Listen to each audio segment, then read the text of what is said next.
Good evening, everyone. My name is Denise Gracias, and I'm a visual artist who works in Toronto, Canada. I'm going to tell you a little bit about the painting you see in front of you, but before I do, I'll just tell you a little bit about myself. I'm self-taught. I like working in acrylics, a little bit in oils and watercolors, and lately I've been experimenting with pencil crayons.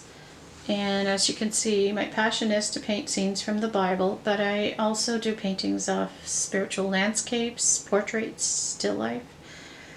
And my earliest experience in art was in grade school. I really loved doing using my crayons and painting pictures of Bible scenes. And I was encouraged to go to art school, but I didn't. And I didn't return actually till many decades later.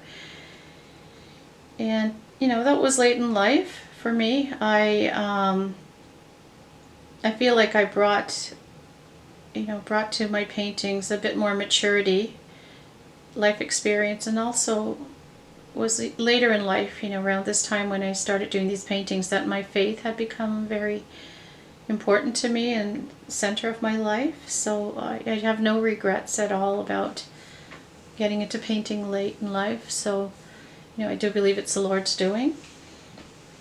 And in saying that, it wasn't that easy to do biblical scenes, because I feel there's a lot of responsibility, that you got to get it right, and you don't want to have people misinterpret anything or get the wrong idea. So I, my first one of Christ was this one, and it's painted from my imagination as well as my memory of being in Jerusalem.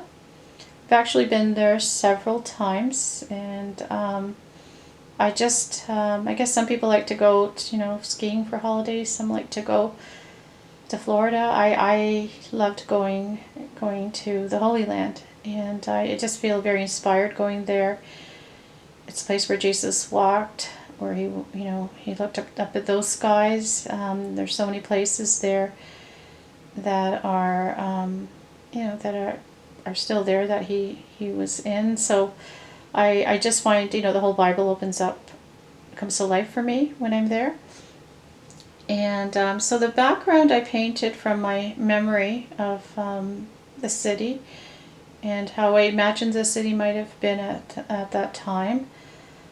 And I painted Christ and the donkey from my imagination. I just did a rudimentary drawing on a piece of paper, and then I just did another one right onto the canvas, onto the background, and blocked it out in white, and then started filling in the details.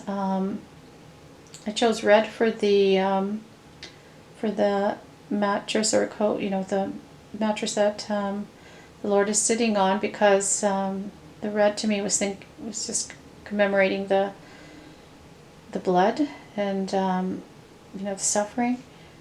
The white, his innocence, and so that was painted from my imagination. And then the donkey, I did look at some photos of donkeys in different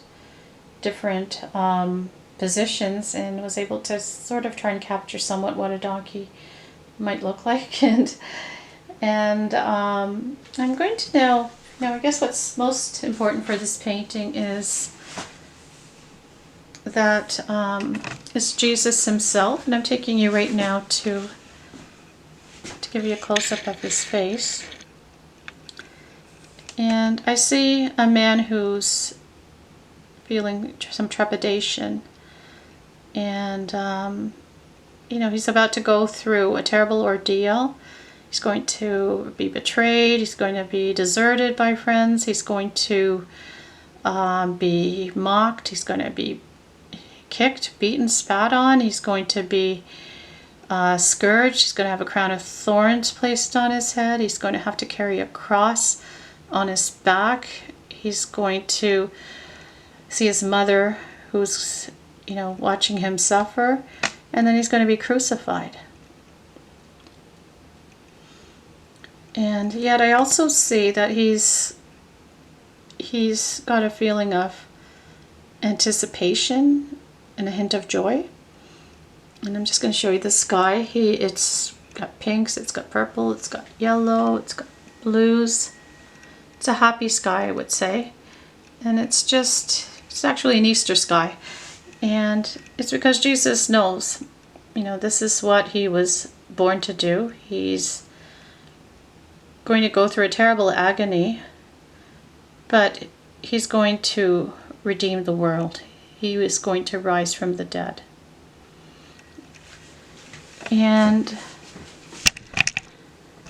just going to focus this again. Just give me a second. And so I'm hoping that when people look at this painting, that they will be able to connect their own trials, their own experiences, their own difficulties with his. I do believe each and every one of us, we all have something that the Lord wants us to do, that only we can do it. And we can say no, but it's going to be something that's difficult to do, and might mean we have to, suffer a lot, make a sacrifice, but we'll feel compelled to do it out of love for someone, whether it be someone we know, someone we don't know, or the Lord himself.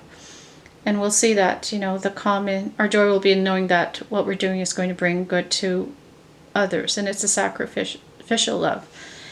And it's my hope that when people see this painting, that they can connect to that and know that they too will be able to go through their ordeal or their experience, and they will see the resurrection. They will see the good fruits of their sacrifice eventually, in this life or the next. So I did this painting actually in complete solitude because I wasn't sure if I could do it, and I didn't want anyone to see it. But when it was about 90% done, I took it to just a weekly art studio that I used to go to, where I would just share with friends what we were working on. And I didn't think these friends actually could help me much, because they weren't, they didn't really appreciate this type of painting. But when I brought it out and I put it on an easel, there was a lady there who I'd never seen before, and I think she took classes there in the morning, and she was lingering around, and when she saw the painting, she started to weep. And she said to me, "I don't even know how to express what I'm feeling right now." And that really moved me, really encouraged me, and it just meant that to me, that it was a confirmation to me that I should continue doing this. So I have done several more, and you can see them on my website. It's www.joyfulartfromtheheart.com. And you can follow me on Instagram. It's just my full name, Denise Gracias.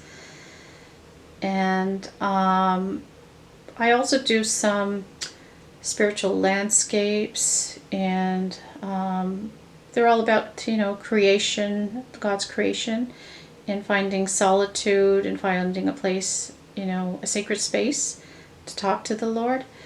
I also do some still life paintings of fruits and flowers and other things of God's creation. So you're welcome to have a look at those. And yeah, so anyhow, I think that's all I wanted to say. So thank you very much for taking the time to let me share this painting with you. And it is my hope that, if you do look at my paintings, that you will feel God's love for you, that you will feel comforted, that you will feel you're not alone. Okay, and so, may God bless you all. Thank you.